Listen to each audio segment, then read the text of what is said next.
നമസ്കാരം, welcome to health diary. ഇനിയുള്ള കുറച്ച് വീഡിയോസ് പീഡിയാട്രിക് എപ്പിസോഡുകളായിട്ടാണ് കാണിക്കുന്നത്. അതായത് കുഞ്ഞുങ്ങളിൽ കാണപ്പെടുന്ന ചില അസുഖങ്ങളും അതിൻ്റെ കാരണങ്ങളും. കുഞ്ഞുങ്ങൾ കരയുന്നത് പലപ്പോഴും അമ്മയ്ക്കോ വീട്ടിലുള്ള മറ്റു അംഗങ്ങൾക്കോ മനസ്സിലാകാറില്ല.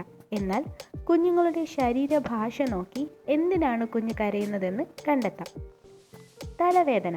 തലവേദന കൊണ്ടാണ് കുഞ്ഞ് കരയുന്നതെങ്കിൽ കാണിക്കുന്ന ചില ലക്ഷണങ്ങൾ: കുഞ്ഞ് അമിതമായി തല അനക്കിക്കൊണ്ടിരിക്കുക, ഇടയ്ക്കിടെ കണ്ണുകൾ അടയ്ക്കുക, ഉറക്കമില്ലായ്മ അല്ലെങ്കിൽ ഉറക്കത്തിൽ അസാധാരണമായ ഞരക്കം, മുറുമുറുപ്പ് എന്നിവ കേൾക്കുക.